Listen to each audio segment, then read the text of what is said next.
Obrigado, irmãos, pela perseverança aí na conferência. Eu disse que ia apresentar Judas até o versículo 13, né? Só na próxima conferência, sabe-se lá quando. Vou conseguir chegar no versículo 13, não tem jeito. Nunca consigo cumprir as minhas promessas nessas conferências.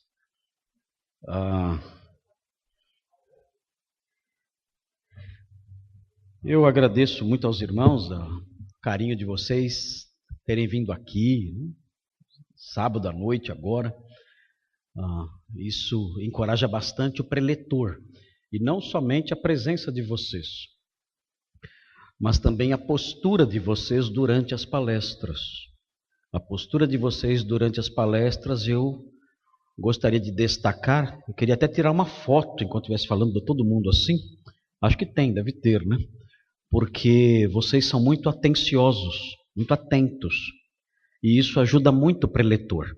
É muito ruim quando o preletor está falando e as pessoas estão divagando, pensando em outras coisas, conversando, brincando no celular. Isso desencoraja muito a gente, porque a gente se sente falando para as paredes. Eu já desci de púlpito e fui embora uma vez, uma ou duas vezes. Eu falei, irmãos, desculpa ter vindo aqui, eu estou atrapalhando vocês, vou embora. Peguei, desci e fui embora. Fiquei tudo assustado, o que está acontecendo? Então, tchau, fui embora, não vou ficar aqui não. Eu fui embora. Então, aqui não, é o contrário. Aqui é muito diferente. Então, vocês estão de parabéns pela postura como ouvintes, pela postura como congressistas. Vocês encorajam muito o preletor pelo simples fato de estarem acompanhando na Bíblia, estarem olhando e vendo, verificando tudo. Isso tudo é um fator de encorajamento, de estímulo para quem está aqui na frente. Porque não é fácil estar aqui na frente. A gente finge que está tudo bem, né? Mas o medo é enorme. Fica desesperado aqui de medo de falar aqui com vocês. É o povo de Deus, eu tenho medo de falar.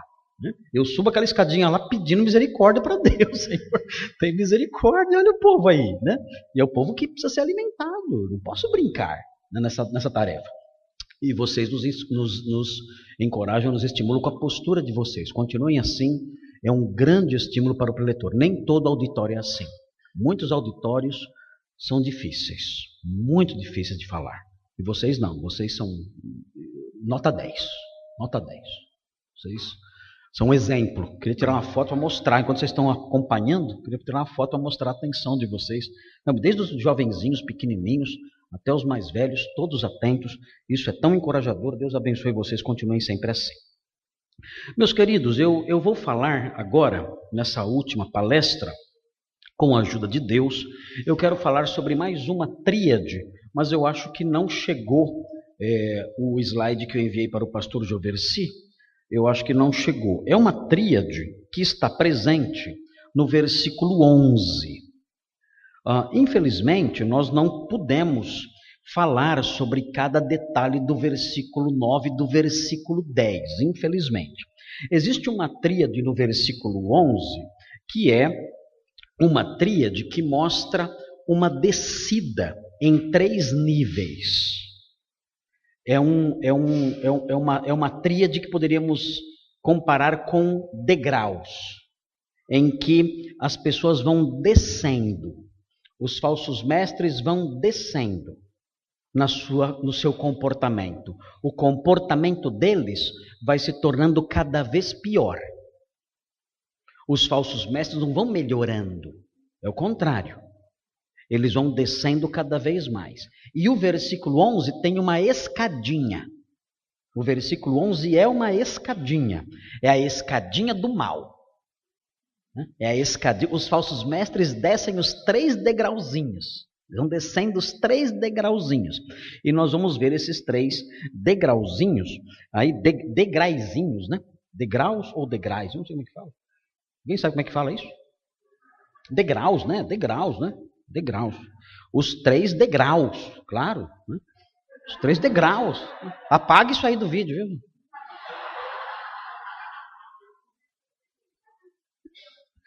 E nós vamos ver aí esses 3 degraus aí. Observe então O versículo 9 dizendo, nós vimos aí o arcanjo Miguel, isso não está registrado na Bíblia, essa parte do arcanjo Miguel, quando contendia com o diabo. Isso não é uma narrativa bíblica, isso é uma narrativa apócrifa, e nós não temos os detalhes sobre isso.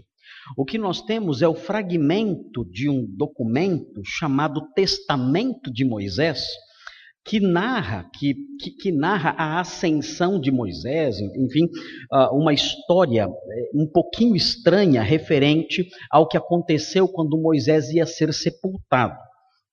Essa história do sepultamento de Moisés está em Deuteronômio 34. Se vocês lerem Deuteronômio 34, vocês vão ver o que aconteceu lá.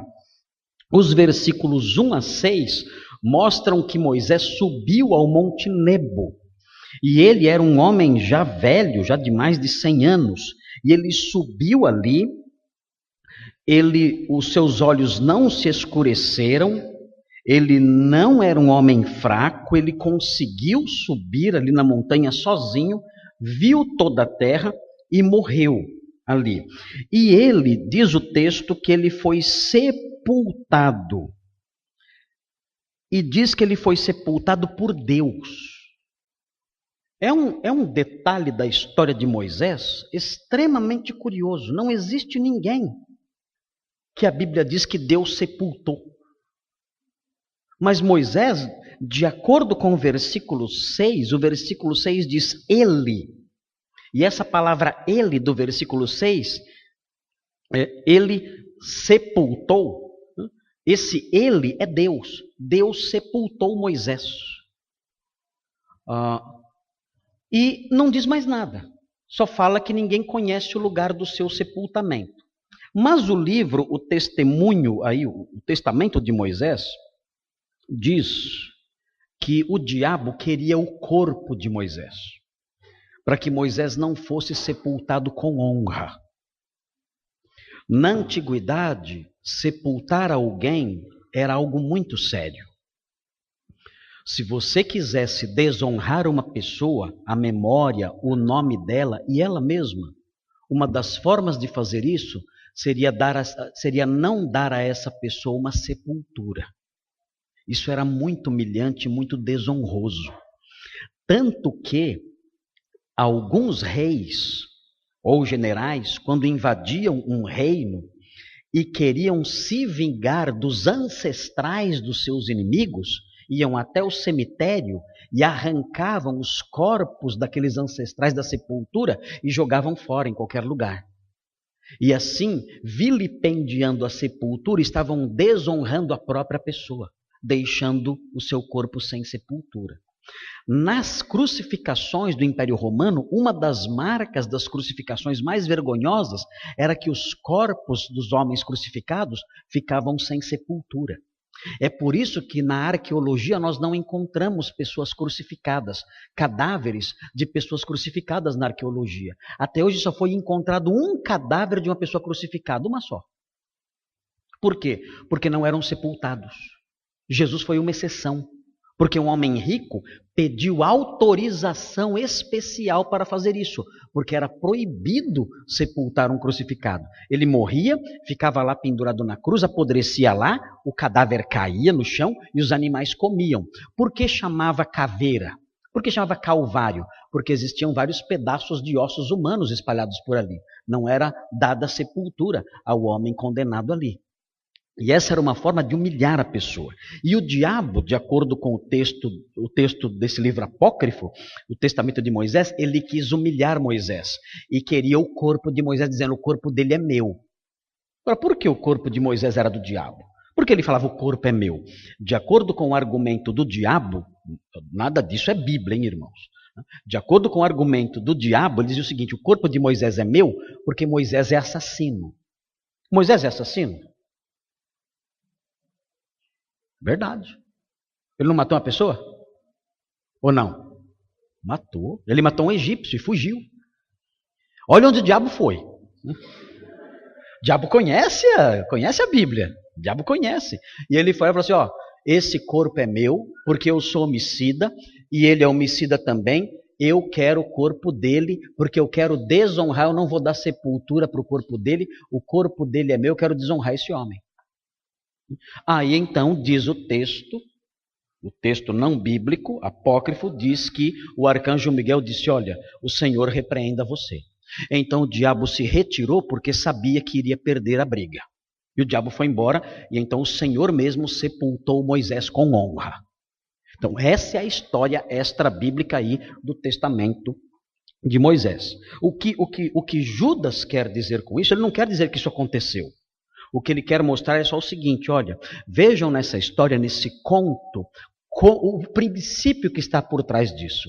Nem o arcanjo Miguel tomou para si um lugar que não era dele. E esses homens tomam para si um lugar que não pertence a eles, se colocando superiores aos anjos. Ele diz na sequência, ele diz no versículo 10, estes, porém, esses homens maus, quanto a tudo que não entendem, difamam, ou seja, tudo que não entendem aqui é o universo angélico. Eles dizem que entendem de anjos, mas não entendem nada.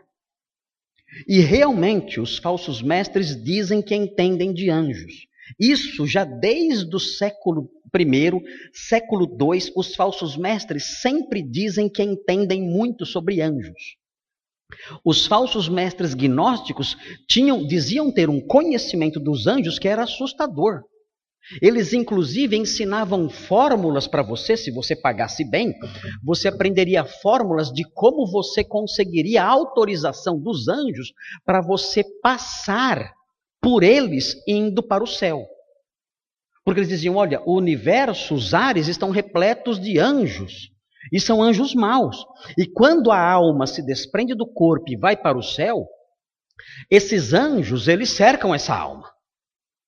É o anjo do morro. É o anjo traficante. Ele vai chegar lá e a alma está passando, ele chega e fala, mano, onde você vai? E aí para você passar por esses anjos aí, você tem que saber o que dizer. Existe uma fórmula especial. E se eu ensinar essa fórmula para você, quando você morrer, então você vai dizer essa fórmula especial. Claro, eles ensinavam só para a pessoa moribunda. Eu estava morrendo ali, eu estava prestes a morrer, eles ensinavam para a pessoa. Não ensinava antes. Então eu vou ensinar, você paga, a pessoa lá morrendo, pagava. Eu já estou apanhando para morrer. Ainda vou apanhar depois que eu morro. Já é difícil morrer, ainda estou indo para o céu, levo um couro ainda das potestades. Não tem condição isso aí. Então a pessoa pagava para aprender a fórmula. Aí aprendia a fórmula, aquele falso mestre ensinava palavras hebraicas, dava aquele ares, né, de conhecimento, de profundidade. Nossa, falou hebraico. Né? Então aquela alma então poderia agora partir para a eternidade e chegava lá, quando descia o pessoal do morro, ali, quando descia lá os anjos, né, dos manos, desciam lá, né? Ele já falava, potestade, é o seguinte, né? E dizia a frase. Aí, o chefe dos anjos já, esse cara pode passar. Aí deixava a pessoa passar. Então eles diziam isso, nós entendemos o universo angélico. Nós conhecemos fórmulas especiais. Nós somos os caras nesse campo aí. E falso mestre sempre é assim. O falso mestre diz que tem um conhecimento especial acerca dos anjos, de demônios. Eles olham e falam assim, isso aqui é o tranca-rua. Como é que é? Isso aqui é o tranca-rua. Como é que você sabe? Não, porque eu entendo. E aquele lá? Aquele lá é o Zé Pilintra. Zé? O demônio chama Zé? Zé? Não. Lá, esse aí é Zé Pilintra, esse aí tem que ter, esse aí não é fácil não, esse é difícil. Eles dizem que entendem dessas coisas. Eles arrogam para si um conhecimento que é mera invenção. Eu conheço um rapaz, inclusive foi meu aluno, tô até vergonha de falar.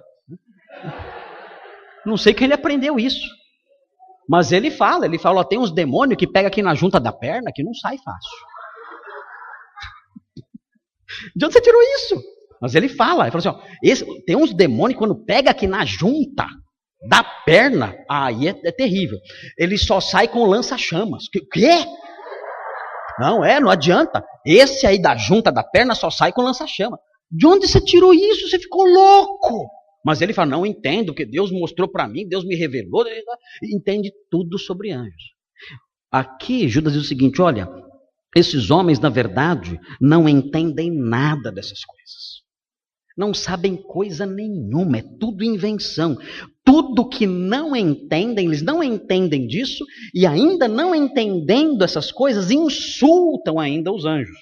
E ele prossegue, e quanto a tudo que compreendem, o que eles compreendem por instinto natural, o que são as coisas que nós entendemos por instintos naturais? Por instintos naturais? As inclinações físicas. Disso eles entendem. Todos nós temos inclinações físicas. Todos nós temos instintos naturais, nós compreendemos isso. Eles dizem, dessas coisas eles entendem, mas eles lidam com essas coisas como animais. Olha, o texto diz, como brutos sem razão. O que são brutos sem razão? Animais selvagens. Animais selvagens. Ele diz o seguinte, olha, eles entendem dos instintos naturais, disso eles entendem. Mas o que eles entendem dos instintos naturais, nessa área de instintos naturais, eles agem como animais selvagens. Eles são bichos. Um animal selvagem se refreia. Você tem alguma vontade? Ontem eu fui jantar numa casa, tinha lá um cachorro, né? Esqueci o nome do cachorro bonito. Né? Como se chama o cachorro? Alf. Alf era o cachorro. Né? Devia ser pastor o cachorro. Né? Mas não era pastor, não, né? O que era? Um labrador. Mas não era um animal selvagem. Né? Ele era um animal treinado. Ele se aproximava do alimento, o dono dizia, senta. Ele sentava. Ele se continha. Ele se continha, se controlava. Nos seus instintos naturais, qual é o instinto natural de um cachorro? Eu quero comer. Eu estou vendo lá, eu vou pegar. Esse é o instinto natural do gato. Até o meu instinto natural é esse também. Eu queria ir lá também pegar. Não era só o cachorro que queria ir, eu só não fui porque fiquei me segurando ali. Né? Até fazer oração. Né? Eu falei, eu vou segurar aqui, porque eu estava indo com o cachorro lá. Né? Mas tanto eu quanto o cachorro, a gente se segurou. Né? Olhar para o cachorro assim, e aí ele, vamos segurar. Vamos esperar. Né? Nós não somos brutos sem razão. Você pode até sem razão, mas você não é bruto. Né? E eu tenho um pouco de razão também. Então, vamos nos segurar nos nossos instintos, nas nossas inclinações. Agora está dizendo o seguinte aqui, os falsos mestres não, eles não são como eu, e não são nem mesmo como Alf. Eles são muito piores. Eles são como brutos sem razão, eles não seguram os seus instintos naturais. Eles têm vontade, têm desejo, não pensam duas vezes. Eles vão para cima. E pegam o que querem. E não tem culpa, não tem freio, não tem limites.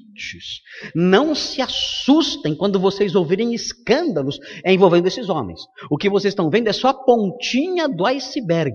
Esses homens não têm freio nenhum. Eles se corrompem, inclusive nesse campo de instintos naturais, porque são como brutos irracionais. Essa é a descrição de Judas e não duvide disso. Eles são assim, brutos e irracionais, animais selvagens. Nada os segura. E aí, o texto prossegue e nós chegamos no versículo 11, que tem mais uma tríade. Você vê uma tríade no versículo 11. É a tríade do versículo 11. E essa tríade do versículo 11 mostra uma descida em 3 níveis. Olha aí os níveis aí. Olha os degraus. Nunca diga degraus. É errado, vocês devem saber disso. Né? Degraus. Então veja aqui, 3 degraus. Você percebe uma descida. Note bem, preste atenção, acompanhe aí comigo o versículo 11. Diz assim, ai deles. O que nós temos aqui? Nós temos aqui o que nós chamamos de um oráculo ai. O que é um oráculo ai? É um oráculo que fala sobre o destino horroroso de alguém. Quem usava muitos oráculos ai? Quem usava? Jesus. Jesus usava os oráculos ai. Ai de ti, Corazim. Ai de ti, Betsaida. Ele falava dos fariseus. se referindo a eles também com os oráculos, ai. Ai de vós, escribas e fariseus cegos. Então, os oráculos, ai, eles foram adotados pelos cristãos e Judas é um deles, um dos escritores que usa dos oráculos ai. E ele então usa esse oráculo aqui, ele diz ai deles. Note mais uma vez o pronome. Existe o nós e existe o eles. Eles não são nós. Não é ai de nós. É ai deles. É um outro grupo. Não são salvos, não são crentes, não partilham da nossa comum salvação, não são do exército da fé, não. É um outro grupo. Se infiltraram na igreja, estão ali na igreja, mas não são nós, são eles. E o texto diz, ai deles. Por quê? E aí nós temos o primeiro degrau. Primeiro degrau. Porque prosseguiram. Prosseguiram pelo caminho de Caim. O primeiro verbo aponta para um modo de andar. Eles andaram. Eles prosseguiram por um caminho. E qual foi o caminho que eles adotaram? O caminho de Caim. E aí surge a pergunta. Qual é o caminho de Caim? Você já andou no caminho de Caim? Olha, dá para escrever um livro com esse nome, hein? O caminho de Caim. Olha que medo. O caminho de Caim. Qual é o caminho de Caim? A primeira coisa que nos vem à mente, Judas não explica. Judas não explica qual é o caminho de Caim. Mas nós podemos conhecer a história de Caim. A primeira coisa que nos vem à mente é que Caim era um assassino, um fratricida. Ele matou o seu irmão. Traiçoeiramente. Caim foi um homem traiçoeiro. E usando desse expediente da traição, do engano, ele destruiu a vida do seu irmão. Então nós podemos imaginar um pouco o que é o caminho de Caim. Nós podemos mergulhar um pouco mais na sua história. Podemos caminhar um pouco mais na postura de Caim para descobrir qual é o caminho de Caim. Se os irmãos olharem bem, os irmãos verão que Caim, de acordo com o relato de Gênesis 4, nós aprendemos que Caim, ele ofereceu a Deus uma oferta de que Deus não se agradou. E por que Deus não se agradou daquela oferta? Quando nós estudamos o texto bíblico, nós aprendemos o que aconteceu. Alguns dizem, porque não era uma oferta de sangue. Ele ofereceu uma oferta de vegetais, de frutos da terra, quando Deus só se agradava de uma oferta de sangue. Mas não é isso que o texto diz. O texto não fala que Deus não gostou do que foi oferecido. O que o texto diz em Gênesis 4 é que o semblante de Caim caiu, né? Desculpem, vai ser até um trocadilho, né? O semblante de Caim caiu, ele ficou com o semblante caído, ou seja, ficou emburrado. Caim ficou emburrado, mal-humorado. E Deus se aproximou dele e disse, por que descaiu o seu semblante? Por que você anda assim irritado, irado, e o seu semblante descaiu? E ele fala o seguinte, e ele prossegue dizendo o seguinte, se você proceder bem, acaso você não será também aceito? Ou seja, eu não aceitei a sua oferta porque a sua vida é torta. Eu não aceito o sacrifício de alguém que tem a vida suja. Eu não posso suportar o culto associado à iniquidade. Você mistura iniquidade ao culto. Você vem me adorar com as mãos sujas de pecado. Se você proceder bem, você também será aceito, trazendo fruto ou trazendo o que for. Eu vou aceitar você. Agora, se você continuar procedendo mal, diz o Senhor, o pecado jaz à porta. E aí Deus usa uma linguagem que evoca a ideia de um animal que está dormindo. Olha, Existe um animal chamado pecado morando aí na porta da sua vida. Se você proceder mal, esse animal que é o pecado, ele vai devorar você, vai destruir a sua vida. A você cumpre dominar esse animal que está aí à porta. Se você não dominar esse animal, ele vai destruir você, ele ameaça a sua vida. O pecado faz isso, destrói.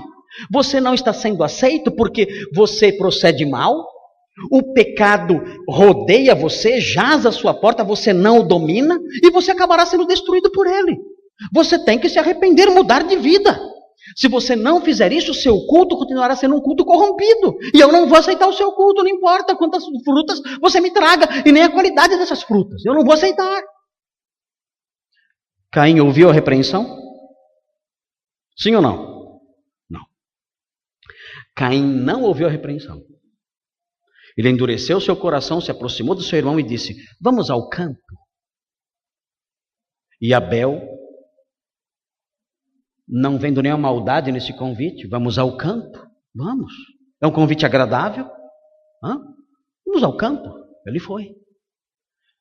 E Caim se levantou ali no campo e matou seu irmão. Qual é o caminho de Caim? Não é só, não foi só um fraticida. Não foi somente isso. Qual é o caminho de Caim? Caim é o homem que cultua a Deus com o pecado em sua vida. Você já andou pelo caminho de Caim? Os falsos mestres iam à igreja cultuar a Deus com a vida porca. Esse é o caminho de Caim. E aqueles homens estavam andando no caminho de Caim.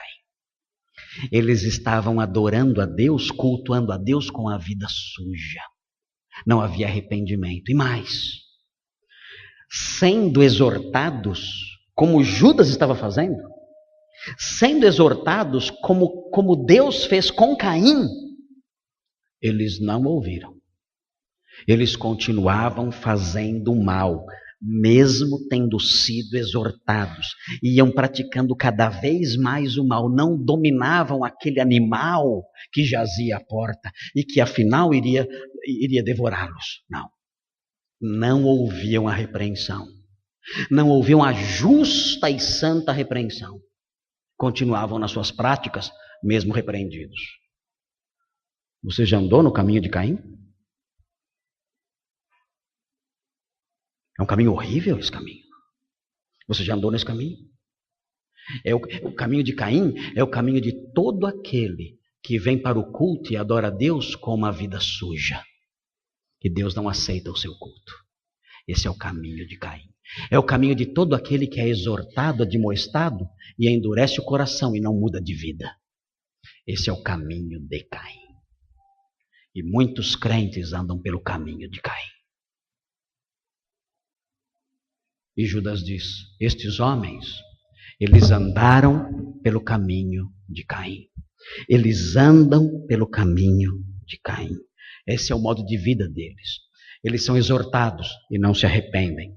Eles maculam o culto com o seu pecado e não têm domínio sobre a sua carne. E eles prosseguem. Vem o segundo degrau. Vejam o que diz o segundo degrau. O texto diz: porque prosseguiram pelo caminho de Caim. O primeiro degrau é leve, é andar. Aí vem um outro degrau, desce um pouco mais. O texto diz: eles se precipitaram no erro de Balaão. O que é isso? Qual foi o erro de Balaão? Será que nós temos líderes hoje que se precipitaram no erro de Balaão? Acho que sim, hein? Temos muitos, eu acho. Onde nós aprendemos sobre Balaão? Sobre o erro de Balaão?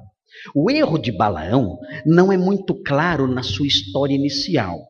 Se você quiser ler na sua casa, acerca da história de Balaão, você deve abrir a sua Bíblia na sua casa, não vai dar tempo aqui, você deve abrir a sua Bíblia em Números 22. E em Números 22 você vai ver a história de Balaão, é quando Balaão aparece pela primeira vez. E nessa história, Balaão é chamado por Balaque, rei de Midian, ele é chamado para amaldiçoar o povo de Israel que estava passando ali junto à terra de Midian. E Balaão, a princípio, mostra muita fidelidade a Deus. Ele diz, olha, eu não vou amaldiçoar um povo que Deus abençoou. Eu não vou com vocês para fazer isso. Balaque envia novos mensageiros, bem honrados, ricos, prometendo tudo para ele. Se você vier, eu vou te honrar com tudo que você quiser. E Balaão diz que não vai, mas diz o seguinte para eles, olha, aguardem para ver o que o Senhor vai dizer. E o Senhor então diz, olha Balaão, vai com eles. E Balaão vai. Nós não entendemos muito bem o que acontece aí. Parece que Deus está conhecendo o coração de Balaão e percebendo que Balaão está doido para ir. Porque nos textos posteriores é dito que Balaão amou o prêmio da injustiça. Ele queria receber aquele dinheiro, ele foi. No caminho, o anjo do Senhor se colocou na frente dele 3 vezes para matá-lo. E ele só não foi morto, indo ali na direção ali do reino de Balaque, ele só não foi morto porque a jumenta se desviou. E ele ficou tão irritado com a jumenta, que ele bateu nela 3 vezes. E num dado momento, a jumenta, cansada de apanhar, disse o seguinte, começou a falar com ele. Ô Balaão, por que você me bate? E o que é mais intrigante nessa história, não é a jumenta falar. É Balaão entrar na conversa. Porque se o Alf falasse comigo ontem, eu não ia responder. Eu ia falar, pastor Jevereci, me leva para o hospital. Eu não estou bem, eu estou vendo coisas. Porque o cachorro aqui falando comigo. É aquela história, a moça que procurou o médico e disse assim, olha, eu estou preocupado. O que é? Olha, o meu marido está conversando com a abajur. Nossa, mas isso é muito grave. Como é que a senhora sabe disso? O abajur me falou.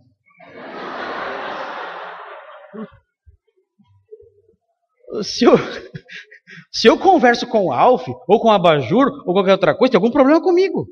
Mas o que é curioso é isso. É que a jumenta diz para Balaão, por que me bates? E ele fala, você que é a culpada.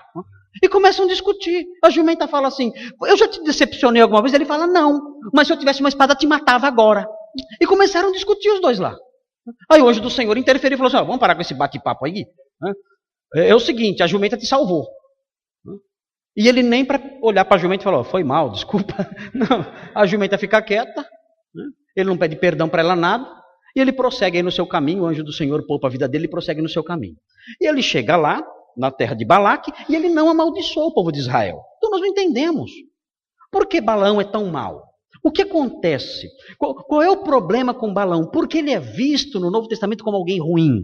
Bem, nós aprendemos pelos escritos posteriores que Balaão, não podendo amaldiçoar o povo, porque era um povo bendito, Balaão usou de um artifício. Ele falou assim para Balaque, olha, leve o povo a pecar. Porque se você levar o povo a pecar, Deus vai castigar esse povo sem eu ter que amaldiçoá-lo. Olha a jogada. Se você conduzir esse povo para o pecado, eu não preciso amaldiçoar o povo.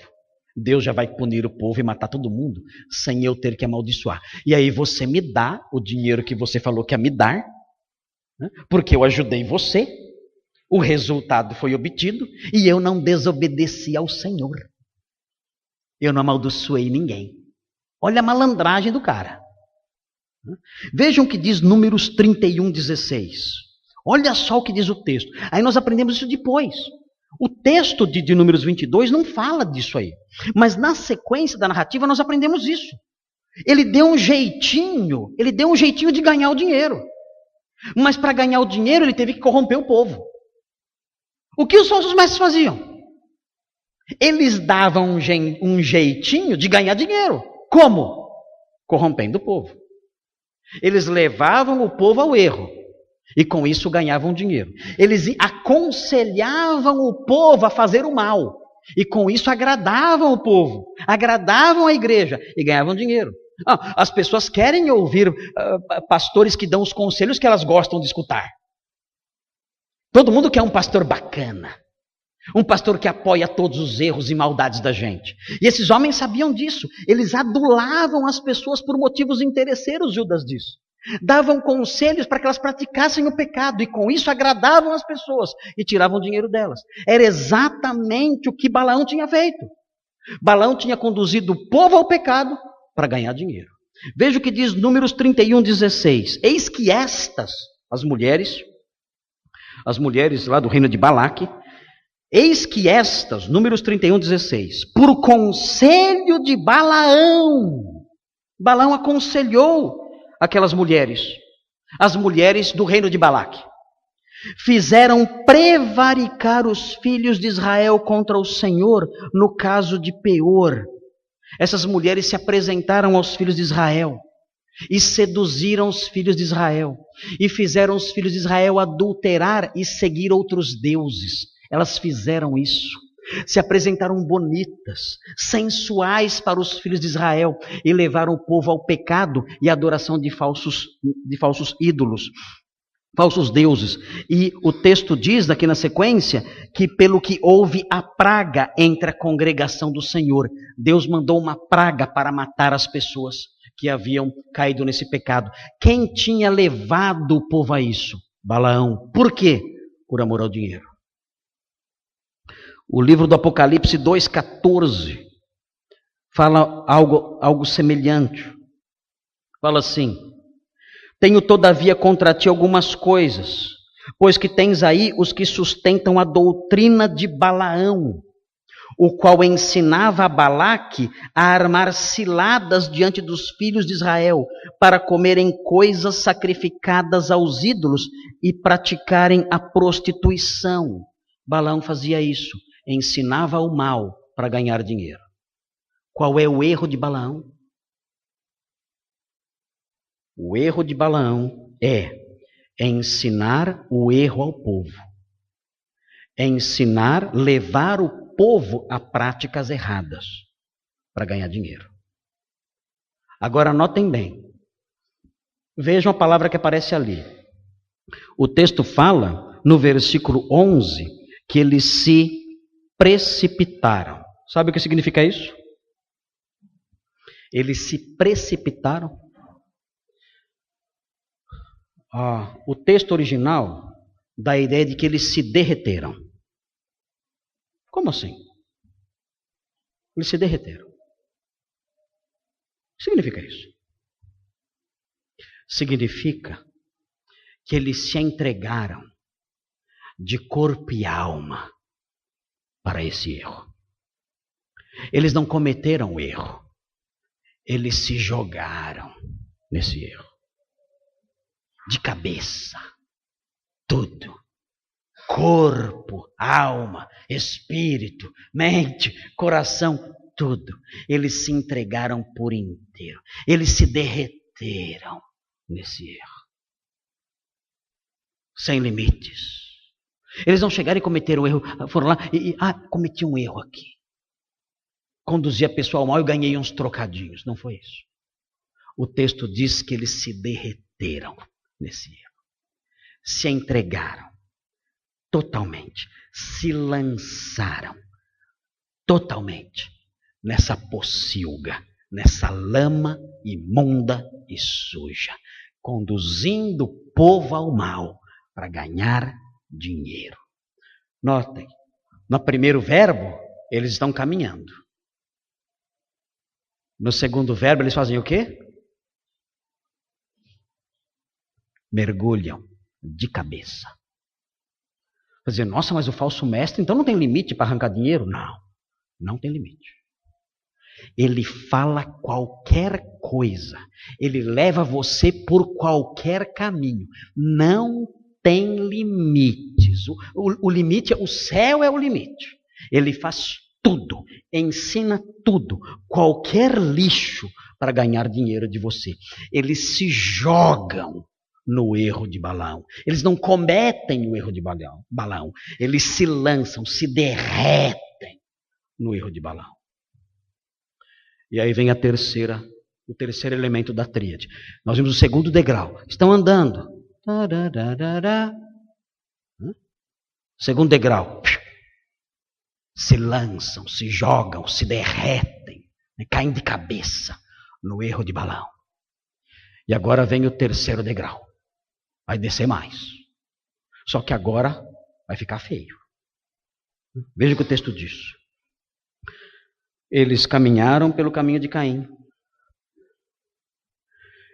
Eles, movidos de ganância, amando dinheiro, se derreteram no erro de Balaão. E o último degrau. Pereceram na revolta de Corá. O que é isso? O que é a revolta de Corá?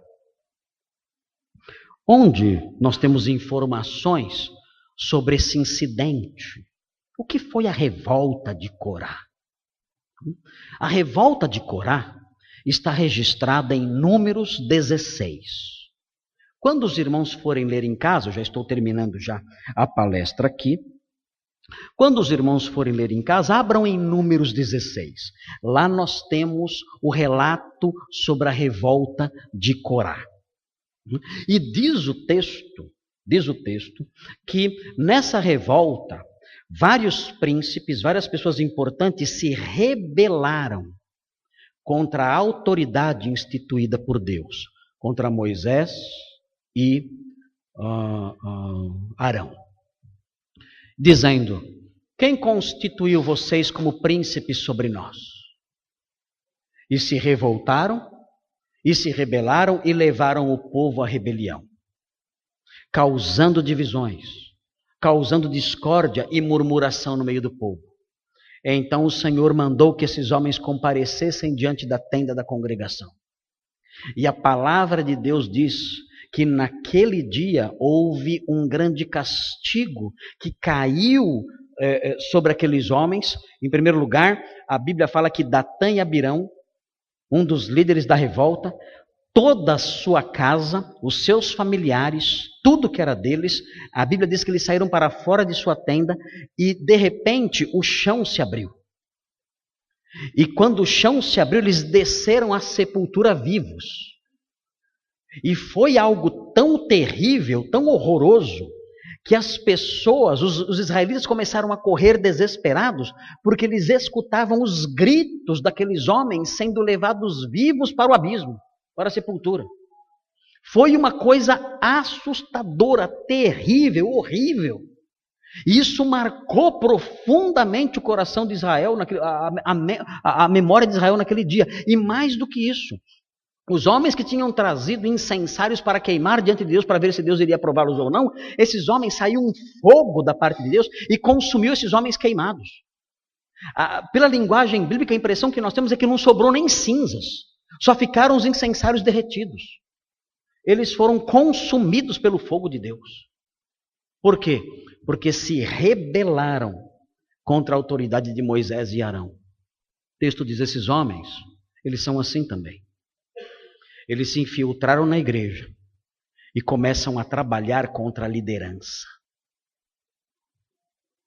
Começam a criar partidos contra os pastores, os líderes. Começam a armar espíritos, instigar revoltas, trabalhar pelas costas para tentar derrubar a liderança. A liderança que Deus estabeleceu. Não são homens honestos. Não são pessoas que se aproximam do líder, do pastor, e dizem: pastor, estou preocupado com algo. Eu estou do seu lado, mas eu estou preocupado com alguma coisa aqui. Eu preciso compartilhar a minha preocupação. Eu quero ver o sucesso da igreja. Eu quero ver o sucesso do ministério. Eu quero ver o sucesso do trabalho do irmão, porque o irmão é um homem de Deus. Não são assim. Eles veem que o pastor é um homem de Deus, como aqueles homens viram que Moisés era homem de Deus, mas têm inveja. Eles querem o lugar dele. Eles querem conquistar o espaço dele. Então eles trabalham sorrateiramente, tentando derrubar aquela liderança para poder impor ali suas ideias, suas doutrinas falsas. É impressionante como isso aconteceu, e ainda tem acontecido, mas aconteceu fortemente nas décadas de 70 e 80 no meio batista. No meio batista, as igrejas batistas foram infiltradas por falsos mestres nas décadas de 70 e 80. Não houve uma igreja batista que eu conheça que não foi dividida. Falsos mestres chegavam com ideias mentirosas, com doutrinas mentirosas, e começavam a se aproximar das pessoas, e um dia diziam assim: vai lá na minha casa para uma reunião de oração. Olha que lindo! O pastor não sabe da reunião de oração, viu? É uma reunião só nossa, mas é na minha casa. Então quem dirige a reunião? Sou eu. É na minha casa. E vamos orar pela igreja. Que lindo!